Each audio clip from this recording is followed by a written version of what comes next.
Ramzan question ಅವರಲ್ಲಿ ಇವತ್ತು ನಮ್ಮೊಟ್ಟಿಗೆ ಸಬಿಹಾ ಫಾತಿಮಾ, ಮಹಿಳಾ ಅನುಪಮ ಮಾಸಿಕದ ಉಪಸಂಪಾದಕಿಯಾಗಿ ಹಾಗೆ ಲೇಖಕಿಯಾಗಿ ಕಾರ್ಯನಿರ್ವಹಿಸುತ್ತಿರುವವರು. ಅವರಿಗೆ ಮೊದಲಿಗೆ ಕಾರ್ಯಕ್ರಮಕ್ಕೆ ಸ್ವಾಗತವನ್ನು ಹೇಳುವ. ವೆಲ್ಕಮ್. ರಂಜಾನ್ ಕ್ವೆಶ್ಚನ್ ಟೈಮ್ ಕಾರ್ಯಕ್ರಮದ ಪ್ರಾಯೋಜಕರು Gadiyar group, Sihat canning co Goa, Taj cycles Mangalore, Reem dates Mangalore, design plus Mangalore. ಇಸ್ಲಾಂ ಮತ್ತು ಮಹಿಳೆ ಅನ್ನುವಂತಹ ವಿಚಾರದ ಬಗ್ಗೆ ನಾವು ಇವತ್ತು ಮಾತಾಡ್ತಾ ಇರುವಂಥದ್ದು. ಇದರಲ್ಲಿ ಬಹಳಷ್ಟು ವಾಸ್ಟ್ ಆಗಿ ಮಾತಾಡುವಷ್ಟು ವಿಚಾರಗಳಿರ್ಬೋದು ಅಂತ ಹೇಳ್ಬೋದು. ಯಾಕಂದರೆ ಇಸ್ಲಾಂ ಮಹಿಳೆ ಅಂತ ಹೇಳಿದರೆ ಅವಳಿಗೆ ಬಹಳಷ್ಟು ಕಟ್ಟುಪಾಡುಗಳಿರುತ್ತೆ. ಅವಳು ಅದನ್ನು ಮೀರಿ ಬಂದರೆ ಸಮಾಜ ಒಂದು ರೀತಿಯಾಗಿ ನೋಡುವಂಥದ್ದು, ಹೀಗೆಲ್ಲ ನಾವು ಹೇಳೋದನ್ನು ಕೇಳ್ತಾ ಇರ್ತೇವೆ ಪ್ರತಿದಿನ. ಆದರೆ ಸಹ ಇತ್ತೀಚಿನ ದಿನಗಳಲ್ಲಿ ಎಲ್ಲ ಮಹಿಳೆಯರು ಅದನ್ನೆಲ್ಲ ಓವರ್ಕಮ್ ಆಗಿ ಯಾವ ಒಂದು ಪ್ರತಿಷ್ಠಿತ ಪೋಸ್ಟ್ಗಳಾಗಿರ್ಬೋದು ಅಥವಾ ಎಲ್ಲ ಒಂದು ಅಧಿಕಾರಿಗಳ ವರ್ಗ ಇರ್ಬೋದು, ಎಲ್ಲದರಲ್ಲೂ ಸಹ ನಾವು ಮುಸ್ಲಿಂ ಮಹಿಳೆಯರನ್ನ ನೋಡ್ತಾ ಇದ್ದೀವಿ. ಹಾಗೆ ಇನ್ನಷ್ಟು ವಿಚಾರಗಳನ್ನು ಮುಸ್ಲಿಮಲ್ಲಿ ಮಹಿಳೆಯರಿಗೆ ಯಾವ ರೀತಿ ಸ್ವಾತಂತ್ರ್ಯ ಇದೆ, ಎಲ್ಲ ಹಕ್ಕುಗಳಿದ್ದಾವೆ, ಅದ್ರ ಬಗ್ಗೆ ಎಲ್ಲ ತಿಳಿಸ್ಕೊಡ್ಲಿಕ್ಕಿದ್ದಾರೆ ಸಬಿಹಾ ಫಾತಿಮಾ ಅವರು. ಮೊದಲಿಗೆ ಹೇಳೋದಾದರೆ, ಮುಸ್ಲಿಂ ಮಹಿಳೆಯರು ಹಕ್ಕುಗಳನ್ನು ಹೇಗೆ ನಿಮ್ಮ ಇಸ್ಲಾಮಲ್ಲಿ ನೋಡಲಾಗ್ತದೆ ಅಂತ, ಮಹಿಳೆಯರಿಗೆ ಯಾವ ರೀತಿಯ ಹಕ್ಕುಗಳೆಲ್ಲ ಇದೆ, ಓಕೆ ನೀವು ಇದನ್ನು ಮಾಡ್ಬೋದು? ಬಹಳ ಒಳ್ಳೆಯ ಪ್ರಶ್ನೆ.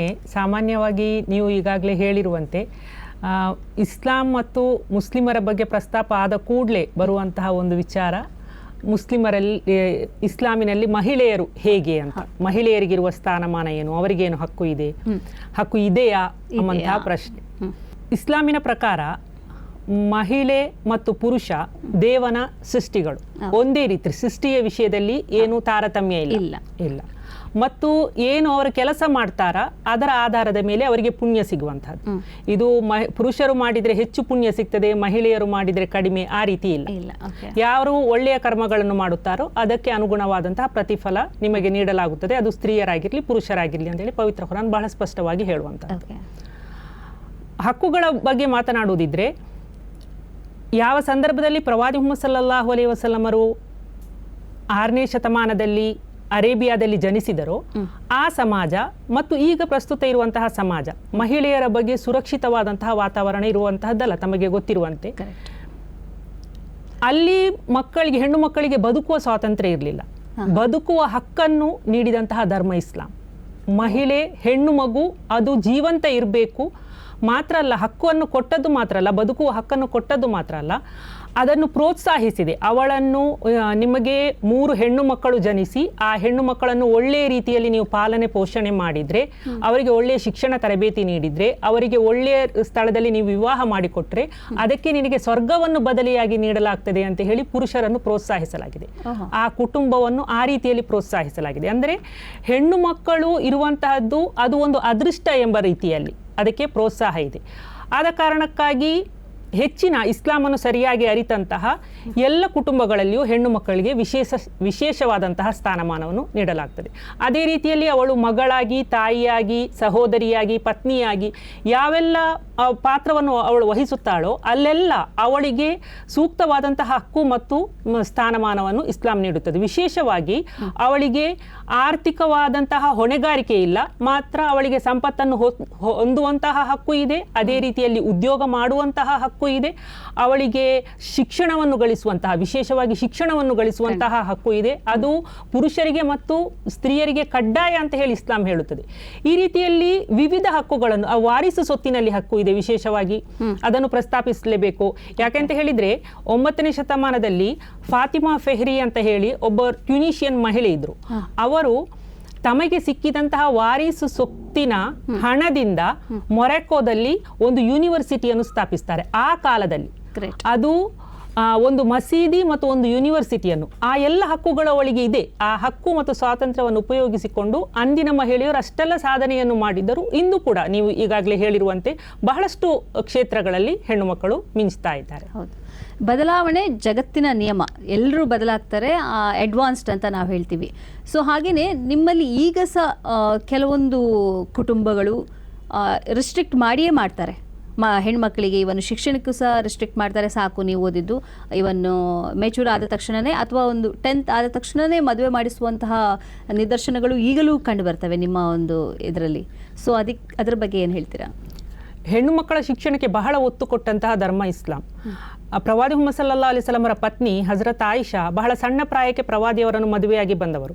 ಪ್ರವಾದಿಯವರೇ ಸಲ್ಲಲ್ಲಾಹು ಅಲೈಹಿ ವಸಲ್ಲಮರು ಅವರಿಗೆ ಅವರ ಅಭಿಲಾಷೆಗೆ ತಕ್ಕ ರೀತಿಯಲ್ಲಿ, ಅವರ ಅಭಿರುಚಿಗೆ ತಕ್ಕ ರೀತಿಯಲ್ಲಿ ನ್ಯಾಯಶಾಸ್ತ್ರ, ಕರ್ಮಶಾಸ್ತ್ರ, ವೈದ್ಯಕೀಯ ಶಾಸ್ತ್ರ ಎಲ್ಲ ಕ್ಷೇತ್ರದಲ್ಲಿ ಮುಂದುವರಿಯಲಿಕ್ಕೆ ಅವರು ಅವಕಾಶ ಮಾಡಿಕೊಟ್ಟರು ಮತ್ತು ಅದಕ್ಕೆ ಪ್ರೋತ್ಸಾಹ ನೀಡಿದರು.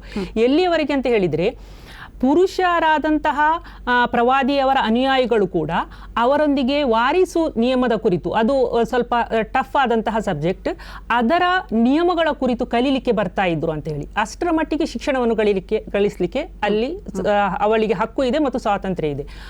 ನೀವು ಹೇಳಿದ ಹಾಗೆ ಇಂದು ಕೂಡ ಅದು ಕಾಣಿಸ್ತಾ ಇದೆ ಅಂತ ಹೇಳಿ ಕೇವಲ ಮುಸ್ಲಿಮರಲ್ಲಿ ಮಾತ್ರ ಅಲ್ಲ, ಎಲ್ಲ ಧರ್ಮೀಯರಲ್ಲಿಯೂ ಕೂಡ ಹೆಣ್ಣು ಮಕ್ಕಳು ಇಷ್ಟು ಸಾಕು, ಯಾಕೆ ಅವಳು ಮನೆ ಕೆಲಸ ಮಾಡಬೇಕಾದವಳು, ಗಂಡನನ್ನು ಮಕ್ಕಳನ್ನು ನೋಡಿಕೊಳ್ಬೇಕಾದವಳು, ಅವಳಿಗೆ ಯಾಕೆ ಶಿಕ್ಷಣ, ಆ ರೀತಿಯ ಮನೋಭಾವ ಇರುವಂತಹ ಕುಟುಂಬ ಇದೆ ಈಗಲೂ ಕೂಡ. ನಿಜವಾಗಿ ಹೇಳುವುದಾದ್ರೆ ಹೆಣ್ಣು ಕೇವಲ ವಿವಾಹವಾಗುವವರೆಗೆ ಕಲಿಯುವುದಲ್ಲ, ಒಂದು ವೇಳೆ ಅವಳು ಪತಿಯ ಗ್ರಹಕ್ಕೆ ಹೋದ ಮೇಲೆ ಕೂಡ ನನಗೆ ನೀವು ಕಲಿಸಬೇಕು ಅಂತ ಹೇಳಿ ಪತಿಯೊಂದಿಗೆ ರಿಕ್ವೆಸ್ಟ್ ಮಾಡುವಂತಹ ಮತ್ತು ಅವನು ಕಲಿಸಬೇಕಾದಂತಹ ಬಾಧ್ಯತೆ ಕೂಡ ಅವನ ಮೇಲೆ ಇದೆ. ಅದನ್ನು ಅವನು ಒಪ್ಪಿಕೊಳ್ಬೇಕು. ನಾನು ಈಗ ಡಿಗ್ರಿಯಲ್ಲಿರುವಾಗ ಮದುವೆ ಆದವಳು, ನನಗೆ ನಂತರ ಕಲಿಬೇಕು ಅಂತ ಇತ್ತು, ನಮ್ಮ ಮನೆಯವರು ಕಲಿಸಿದ್ದಾರೆ ಅಂದ್ರೆ ಆ ರೀತಿ, ಹೌದು, ಆ ರೀತಿಯಲ್ಲಿ ಇದೆ. ಇಂದು ನಿಜವಾಗಿ ಇಸ್ಲಾಂ ಕೊಟ್ಟಂತಹ ಸ್ವಾತಂತ್ರ್ಯ ಅದು, ಅದನ್ನು ಈಗ ಬಹಳ ಚೆನ್ನಾಗಿ ಉಪಯೋಗಿಸ್ತಾ ಇದ್ದಾರೆ. ಅಂದ್ರೆ ಹೆಣ್ಣು ಮಕ್ಕಳು ಕೂಡ ಶಿಕ್ಷಿತರಾಗ್ತಾ ಇದ್ದಾರೆ. ಒಂದು ಕಾಲ ಇತ್ತು, ಅಂದ್ರೆ ಸ್ವಲ್ಪ ಹಿಂದೆ ಹೋದಂತಹ, ಇಸ್ಲಾಮಿನ ಶಿಕ್ಷಣದಿಂದ ಸ್ವಲ್ಪ ಹಿಂದೆ ಹೋದಂತಹ ಒಂದು ಪೀರಿಯಡ್ ಕಳೆದು ಹೋಗಿದೆ. ಆದರೆ ಇಂದು ದೇವನ ಅನುಗ್ರಹದಿಂದ ಒಳ್ಳೆಯ ಮಾರ್ಪಾಟು ಸಮಾಜದಲ್ಲಿ ಸಂಭವಿಸ್ತಾ ಇದೆ. ಸ್ವಾತಂತ್ರ್ಯ ಬೇರೆ, ಸ್ವೇಚ್ಛಾಚಾರ, ಅದಕ್ಕೆ ಒಂದು ಲೈನಿನ ಒಂದು ಗ್ಯಾಪ್ ಇರ್ಬೋದು. ಯಾಕಂದರೆ ಈಗಿನ ಹುಡುಗಿಯರಿಗೆ ಆರ್ಥಿಕ ಸ್ವಾತಂತ್ರ್ಯ ಬಂದ ತಕ್ಷಣ ಅವರಲ್ಲಿ ಈಗೋಯಿಸಮ್, ಈಕ್ವಲಿ ನಾವು ಸಹ ಒಂದು ಕೇಪಬಲ್ ಇದ್ದೇವೆ, ಹಾಗಾಗಿ ನಾವು ಸಹ ಅಂತ ಹೇಳುವಂಥದ್ದು, ನೀನಾ ಅನ್ನುವಂಥದ್ದು ಹೆಚ್ಚಾಗಿ ಈಗಿನ ಒಂದು ಸಮಾಜದಲ್ಲಿ, ಮುಸ್ಲಿಂ ಅಂತಲೇ ಅಲ್ಲ ಬಟ್ ಎಲ್ಲ ಸಮಾಜದಲ್ಲೂ ಕಂಡು ಬರ್ತದೆ. ಬಟ್ ಮುಸ್ಲಿಂ ಸಮಾಜದಲ್ಲಿ ಇಂತಹ ನಿದರ್ಶನಗಳು ಇದಾವ. ಈಗ ಒಂದು ಆರ್ಥಿಕ ಸ್ವಾತಂತ್ರ್ಯವನ್ನು ಕೊಟ್ಟ ತಕ್ಷಣ ಹುಡುಗಿಯರಿಗೆ ನಾವು ಸಹ ಈಕ್ವಲಿ ಇದ್ದೇವೆ ಅಂತ ಹೇಳುವಂತಹ ಈಗೋ ಅವರ ಕುಟುಂಬವನ್ನು ಒಂದು ಏನಾದರೂ ಅದಕ್ಕೆ ಎಫೆಕ್ಟ್ ಆಗುವಂಥದ್ದು ಏನಾದರೂ ಆಗ್ತದಾ? ಇಸ್ಲಾಂ ಹೆಣ್ಣು ಮಕ್ಕಳ ಮೇಲೆ ಆರ್ಥಿಕ ಹೊಣೆಗಾರಿಕೆಯನ್ನು ವಹಿಸುವುದಿಲ್ಲ. ಅಂದರೆ ಆರ್ಥಿಕವಾಗಿ ಅವಳಿಗೆ ಜವಾಬ್ದಾರಿ ಇಲ್ಲ. ಅವಳು ಮನೆಯ ಆರ್ಥಿಕ ಹೊರೆಯನ್ನು ಹೊರುವಂತಹ ಸಂಪೂರ್ಣ ಜವಾಬ್ದಾರಿಯನ್ನು ಅದು ಪುರುಷನ ಮೇಲೆ ಹೇರ್ತದೆ. ಮತ್ತು ಹೆಣ್ಣು ಒಂದು ವೇಳೆ ನಾನು ಉದ್ಯೋಗ ಮಾಡಬೇಕು, ನಾನು ವ್ಯಾಪಾರ ಮಾಡಬೇಕು, ಅಥವಾ ನಾನು ಈಗ MBBS ಮಾಡಿದ್ದೇನೆ, MS ಮಾಡಬೇಕು, MD ಮಾಡಬೇಕು, ನಂತರ ವೈದ್ಯಕೀಯ ಕ್ಷೇತ್ರದಲ್ಲಿ ಕೆಲಸ ಮಾಡಬೇಕು, ಕಾನೂನು ಕಲಿಬೇಕು, ಏನು ನನಗೆ ಇಷ್ಟ ಇದೆ ಅದನ್ನು ಕಲಿತು ಕೆಲಸ ಮಾಡುವಂತಹ ಸ್ವಾತಂತ್ರ್ಯ ಖಂಡಿತವಾಗಿ ಹೆಣ್ಣು ಮಕ್ಕಳಿಗೆ ಕೂಡ ಇದೆ. ಮತ್ತು ಆ ಹಣವನ್ನು ಅವಳಿಗೆ ಇಷ್ಟಪಟ್ಟರೆ ಅವಳು ಕುಟುಂಬದ ಮೇಲೆ ಖರ್ಚು ಮಾಡ್ಬೋದು. ನನಗೆ ನನ್ನ ತವರು ಮನೆಯವರ ಮೇಲೆ ಅದನ್ನು ಖರ್ಚು ಮಾಡಬೇಕಂತ ಇಷ್ಟ ಇದ್ರೆ ನನಗೆ ಹಾಗೆ ಖರ್ಚು ಮಾಡ್ಬೋದು. ಅದು ನನ್ನ ಇಷ್ಟ, ನನ್ನ ಏನು ಗಳಿಕೆ ಇದೆ ಅದು ನನ್ನ ಇಷ್ಟ. ಈಗಾಗಲೇ ನೀವು ಹೇಳಿರುವಂತೆ ಈ ಆರ್ಥಿಕವಾಗಿ ಹೆಣ್ಣು ಸ್ವಾವಲಂಬಿ ಆದರೆ ಹೆಣ್ಣು ಹೆಚ್ಚು ಒಂದೊಂದು ಕಡೆಗಳಲ್ಲಿ ಪುರುಷನಿಗಿಂತ ಹೆಚ್ಚು ಸಂಪಾದಿಸುವಂತಹ ಮಹಿಳೆಯರು ಕೂಡ ಇರ್ತಾರೆ. ಇದು ಸಾಮಾನ್ಯವಾಗಿ ಆರ್ಥಿಕವಾದಂತಹ ನಾನು ಹೆಚ್ಚು ಗಳಿಸ್ತಾ ಇದ್ದೇನೆ ಎಂಬಂತ ಅಹಂ ಬಂದ ಕಾರಣದಿಂದಾಗಿ ಸಹಜವಾಗಿ ಕೆಲವು ಕಡೆಗಳಲ್ಲಿ ಕ್ಲಾಶಸ್ ಸಂಭವಿಸುತ್ತದೆ. ನಿಜವಾಗಿ ಇಸ್ಲಾಮನ್ನು ಅಧ್ಯಯನ ಮಾಡಿದಂತಹ, ಇಸ್ಲಾಮಿನಂತೆ ಜೀವಿಸುವಂತಹ ಒಂದು ಕುಟುಂಬದಲ್ಲಿ ಈ ರೀತಿ ಬರಲಿಕ್ಕೆ ಖಂಡಿತ ಸಾಧ್ಯ ಇಲ್ಲ. ಅವಳು ಎಷ್ಟು ಗಳಿಸ್ತಾ ಇದ್ರೂ ಕೂಡ ಅವಳು ಪತಿ ಎಂಬ ನಿಟ್ಟಿನಲ್ಲಿ ಏನು ರೆಸ್ಪೆಕ್ಟ್ ಅವನಿಗೆ ಕೊಡಬೇಕು ಅದನ್ನು ಕೊಡ್ತಾಳೆ. ಅದೇ ರೀತಿಯಲ್ಲಿ ಪತಿಯಾದವನು ಕೂಡ, ಪತಿಯಾದವನೊಂದಿಗೆ ಹೇಳಲಾಗಿದೆ ಯಾರು ಕುಟುಂಬದವರ ಪಾಲಿಗೆ ಒಳ್ಳೆಯವರ ಅವರೇ ಒಳ್ಳೆಯವರು ಅಂತ. ಆ ನಿಯಮವನ್ನೆಲ್ಲ ಪಾಲಿಸಿದ್ರೆ ಈ ಕ್ಲಾಶಸ್ ಎಲ್ಲ ಬರುವಂತಹ ಸಾಧ್ಯತೆ ಕಡಿಮೆ ಅಂತ ನನಗೆ ಅನಿಸ್ತದೆ. ಇನ್ನು ಇಸ್ಲಾಂ ಹುಡುಗಿಯರಿಗೆ ಯಾವಾಗಲೂ ಉಡುಪಿನ ವಿಷಯದಲ್ಲಿ ಯಾವಾಗಲೂ ಕಾಂಟ್ರವರ್ಸಿ ಆಗುವಂಥದ್ದು. ನಾನು ನಿಮಗೆ ಎಕ್ಸಾಂಪಲೇ ತಗೊಳ್ಳೋದಾದರೆ, ನಮ್ಮಲ್ಲೇ ಇಂಟರ್ನ್ಶಿಪ್ ಬರುವ ಹುಡುಗಿ ಮುಖ ಮುಚ್ಚಿಲ್ಲ ಅಂತ ಹೇಳುವಂತಹ ಕಾಮೆಂಟ್ಗಳನ್ನು ಕೂಡ ಹಾಕ್ತಾರೆ. ಅಂದರೆ ಮೊದಲು ಮುಖ ಮುಚ್ಚಿಕೋ, ಅಂದರೆ ಸ್ಕಾರ್ಫ್ ಹಾಕಬೇಕು ಅನ್ನುವಂಥದ್ದು. ಇನ್ನೊಂದು ಹುಡುಗಿ ಇಂಟರ್ವ್ಯೂ ಮಾಡಿದ್ಲು, ಇದೇ ನಮ್ಮ ರಂಜಾನ್ ಕ್ವೆಶ್ಚನ್ ಅವರಲ್ಲಿ. ಅವಳಿಗೆ ಸಹ ಓಕೆ ಒಂದು ಇನ್ಫೀರಿಯಾರಿಟಿ, ಮತ್ತು ಕೆಲವರೆಲ್ಲ ಒಂದು ಕಮೆಂಟ್ ಕೊಡ್ತಾರೆ ಈ ವಿಡಿಯೋವನ್ನೇ ಡಿಲೀಟ್ ಮಾಡಿ ಅನ್ನುವಂಥ ಒಂದು ವಿಷಯವನ್ನು ಅವಳು ಹೇಳ್ತಾಳೆ. ಯಾಕಂದರೆ ಕುಟುಂಬದವರು ಅಥವಾ ಕೆಲವರು ಅದನ್ನು ನೋಡಿ ಏನಾದರೂ ಕಮೆಂಟ್ ಮಾಡಿದ ತಕ್ಷಣ ಅವರಲ್ಲಿ ಒಂದು ಇನ್ಫೀರಿಯಾರಿಟಿ ಶುರುವಾಗುತ್ತೆ. ಓಕೆ, ಅಂದರೆ ಒಂದು ಮುಖ ಮುಚ್ಚದಿದ್ದರೆ ಅಷ್ಟೊಂದು ಅವರೊಂದು ಗಿಲ್ಟಿ ಆಗಬೇಕಾ? ಯಾಕೆ ಆ ಉಡುಪಿನ ಬಗ್ಗೆ ನಿಮ್ಮಲ್ಲಿ ಅಷ್ಟೊಂದು ಕೆಲವರಲ್ಲಿ ಮಾತ್ರ ತಾತ್ಸಾರ ಅಥವಾ ಒಂದು ಡಿಸ್ಕ್ರಿಮಿನೇಷನ್ ಯಾಕೆ ಅಂತ? ನಿಜವಾಗಿ ಹೆಣ್ಣು ಮಕ್ಕಳು ಪ್ರಾಯ ಪ್ರಬುದ್ಧರಾದ ಬಳಿಕ ಮುಖ ಮತ್ತು ಮುಂಗೈಗಳನ್ನು ಹೊರತುಪಡಿಸಿ ದೇಹದ ಎಲ್ಲ ಭಾಗಗಳನ್ನು ಮುಚ್ಚಬೇಕು ಅಂತ ಹೇಳಿ ಆ ರೀತಿಯ ಒಂದು ವಸ್ತ್ರಧಾರಣೆ ಇರಬೇಕು ಅಂತ ಹೇಳಿ ಹೇಳುವಂತಹದ್ದು. ಅದು ಬೇರೆ ಬೇರೆ ಪ್ರದೇಶಗಳಲ್ಲಿ ನೀವು ನೋಡಿದ್ರೆ, ಬೇರೆ ಬೇರೆ ದೇಶಗಳಲ್ಲಿ ನೋಡಿದ್ರೆ ಅದರ ಏನು ಚೇಂಜಸ್ ಇದೆ, ಅದರಲ್ಲಿ ಕಲರ್ನಲ್ಲಿ, ಬಟ್ಟೆಯ ವಿನ್ಯಾಸದಲ್ಲಿ ಎಲ್ಲ ಚೇಂಜಸ್ ಇರಬಹುದು. ಅದು ಆ ಪರಿಸರಕ್ಕೆ ಹೊಂದಿಕೊಂಡು ಇರುವಂತಹದ್ದು. ಇಲ್ಲಿ ನೀವು ಹೇಳಿರುವಂಥ ಮುಖ ಮುಚ್ಚುವಂತಹದ್ದು ಅದು ಒಂದು ಕರ್ಮಶಾಸ್ತ್ರ ಪರವಾಗಿ ಭಿನ್ನಾಭಿಪ್ರಾಯ ಇರುವಂತಹ ವಿಷಯ. ಕೆಲವರು ಅದನ್ನು ಇಷ್ಟಪಡ್ತಾರೆ, ಮುಖವನ್ನು ಮುಚ್ಚಿಕೊಂಡಿರುವುದನ್ನು ಇಷ್ಟಪಡ್ತಾರೆ, ಅದು ಅವರ ಸ್ವಾತಂತ್ರ್ಯ, ಅದನ್ನು ನಾವು ನಿರಾಕರಿಸುವಂತಿಲ್ಲ. ಆದರೆ ಅವರು ಏನು ಅವರ ಸ್ಕೂಲ್ನಲ್ಲಿ ಅವರ ಟೀಚರ್ಸ್ ಅನ್ನು ಮೀಟ್ ಆಗುವಾಗ, ಅವರ ಮಕ್ಕಳ ಟೀಚರ್ಸ್ ಅನ್ನು ಮೀಟ್ ಆಗುವಾಗ ಆಗೆಲ್ಲ ಅವರು ಮುಖ ಪರಿಚಯ ಕೊಡಬೇಕಾಗ್ತದೆ. ನಿಜವಾಗಿ ಕೆಲವರು ಅದನ್ನು ಕೂಡ ನಿರಾಕರಿಸ್ತಾರೆ. ಹಾಗೆ ಮಾಡ್ಲಿಕ್ಕೆ ಸಾಧ್ಯ ಇಲ್ಲ ನಿಜವಾಗಿ. ವೋಟಿಂಗ್ ವಿಚಾರದಲ್ಲಿ ಆಧಾರ್ ಕಾರ್ಡ್ ಅಲ್ಲಿ ಎಲ್ಲ ಒಂದು ವೆರಿಫಿಕೇಶನ್ ಅಂತ ಬಂದಾಗ ಅದು ಅವರ ಸ್ವಾತಂತ್ರ್ಯ, ಅದನ್ನು ನಾವು ನಿರಾಕರಿಸುವುದಿಲ್ಲ. ಅವರ ಮುಖ ಮುಚ್ಚಿರ್ಬೇಕಾದ್ರೆ ಅದನ್ನು ನಾವು ರೆಸ್ಪೆಕ್ಟ್ ಮಾಡ್ತೇವೆ.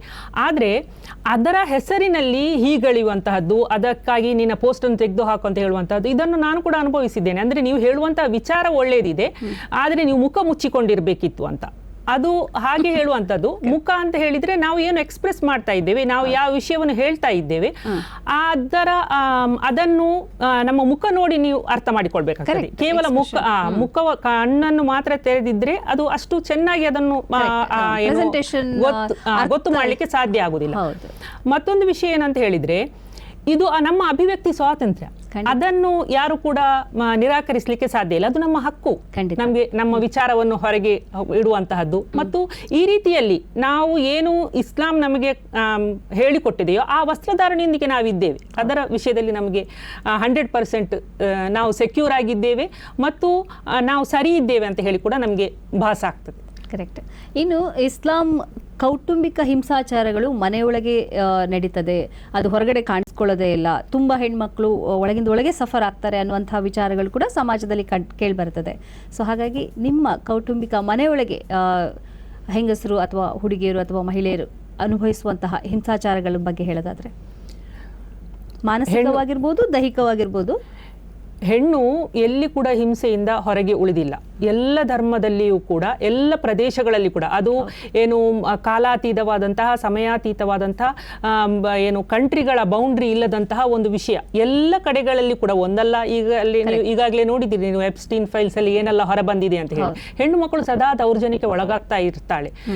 ಇಸ್ಲಾಂ ಬಹಳಷ್ಟು ಅವಳ ಗೌರವವನ್ನು ಕಾಪಾಡುವಂತಹ, ಅವಳನ್ನು ಹಿಂಸೆಯಿಂದ ಹೊರತರುವಂತಹ ಎಲ್ಲ ವಿಚಾರಗಳನ್ನು ಕಲಿಸಿಕೊಡ್ತದೆ.